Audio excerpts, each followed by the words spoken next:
Perbeli, stop! Fără supărare, dar nu te pot ierta. Fără demonstrare, nu o poți demonstra. Fără alinare, n-am nevoie de ea.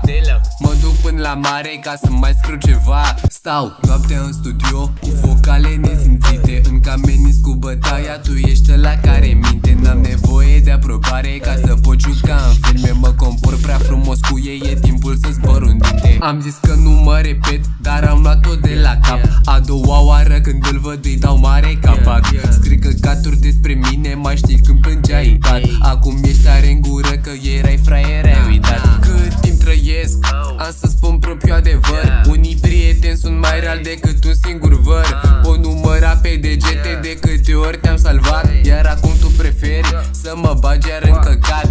N-am ce să vă cer, o generație de ratați. Când reușești ceva bun, sunteți cei mai ofticați. Aveți arfe de bombardier, dar pe voi vă pișați. Ați uitat cu toții când vă dădeam să mâncați.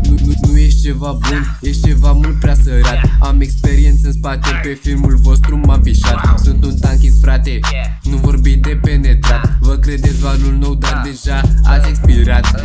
Nu când despre fapte pentru că le fac deja. Ești genul de om care se laudă cu prăjala. Mă afișez pe un beat și vă dau iar peste cap. Nu folosesc arme, dar am multe de încărcat. Cât timp trăiesc, am să spun propriu adevăr. Unii prieteni sunt mai reali decât un singur văr. O număra pe degete de câte ori te-am salvat. Iar acum tu preferi să mă bagi iar în căcat. Am să spun propriu adevăr. Unii prieteni sunt mai reali decât un singur văr. O număra pe degete de câte ori te-am salvat. Iar acum tu preferi să mă bagi iar în căcat.